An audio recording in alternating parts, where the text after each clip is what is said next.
சங்கீதம் 17ஆம் அதிகாரம். தாவீதின் விண்ணப்பம். கர்த்தாவே, நியாயத்தை கேட்டருளும், என் கூப்பிடுதலை கவனியும்.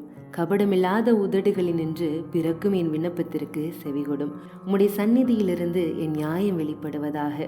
உம்முடைய கண்கள் நியாயமானவைகளை நோக்குவதாக. நீர் என் இருதயத்தை பரிசோதித்து காலத்தில் அதை விசாரித்து என்னை புடமிட்டு பார்த்தும் ஒன்றும் காணாதிருக்கிறீர். என் வாய் மீறாதபடிக்கு தீர்மானம் பண்ணினேன். மனுஷரின் செய்கைகளை குறித்து நான் உம்முடைய உதடுகளின் வாக்கினாலே துஷ்டனுடைய பாதங்களுக்கு விலக்கமாய் என்னை காத்து கொள்கிறேன்.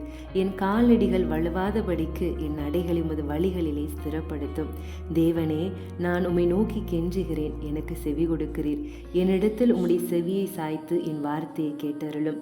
உம்மை நம்பியிருக்கிறவர்களை அவர்களுக்கு விரோதமாய் எழும்புகிறவர்கள் நின்று உமது வலது கரத்தினாலே தப்புவித்து ரட்சிக்கிறவரே, உம்முடைய அதிசயமான கிருபையை விளங்க பண்ணும்.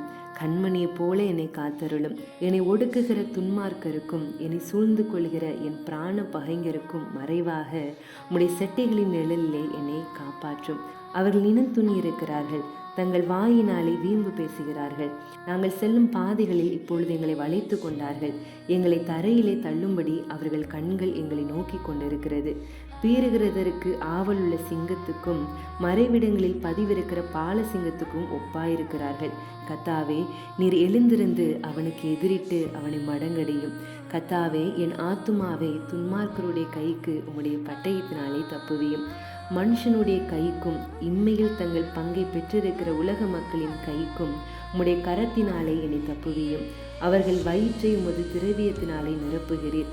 அவர்கள் புத்திர பாக்கியத்தினாலே திருப்தி அடைந்து தங்களுக்கு மீதியான பொருளை தங்கள் குழந்தைகளுக்கு வைக்கிறார்கள். நானோ நீதியில் உம்முடைய முகத்தை தரிசிப்பேன். நான் விழிக்கும் போது உமது சாயலால் திருப்தியாவேன்.